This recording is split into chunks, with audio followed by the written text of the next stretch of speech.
जळगाव जिल्ह्यातल्या भुसावळ बस स्थानक परिसरामध्ये गावठी पिस्तूल बाळगणाऱ्या तरुणाला अटक करण्यात आली आहे. शहाब रईस कुरेशी असं अटक करण्यात आलेल्या या तरुणाचं नाव आहे आणि पोलिसांनी या आरोपीकडून 35,000 रुपये किमतीचं गावठी पिस्तूल जप्त केलंय. त्याच्यावर आता गुन्हा दाखल करण्यात आलाय. आरोपीवर मध्य प्रदेशमधल्या भोपाळमधल्या अशोका गार्डन पोलीस ठाण्यामध्ये गोळीबाराचा गुन्हा देखील दाखल आहे.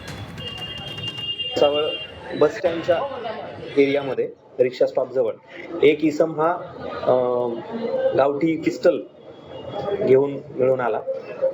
तर त्याच्याकडून ते पिस्टल जमा करण्यात आलेलं आहे, जप्त करण्यात आलेलं आहे आणि त्याचं नाव शादाब रईस कुरेश, वय 35 वर्ष आणि तो राहणारा सिकंदरी मध्य प्रदेश येथील आहे आणि त्याला ताब्यात घेऊन त्याच्याकडं चौकशी केली असता पुढील बाबी निष्पन्न झाल्यात, ज्याच्यामध्ये त्यानं Ashok garden police station Madhya Pradesh इथं त्यानं एक अटेम्प्ट टू मर्डरचा गुन्हा आहे त्यांच्याकडे दाखल.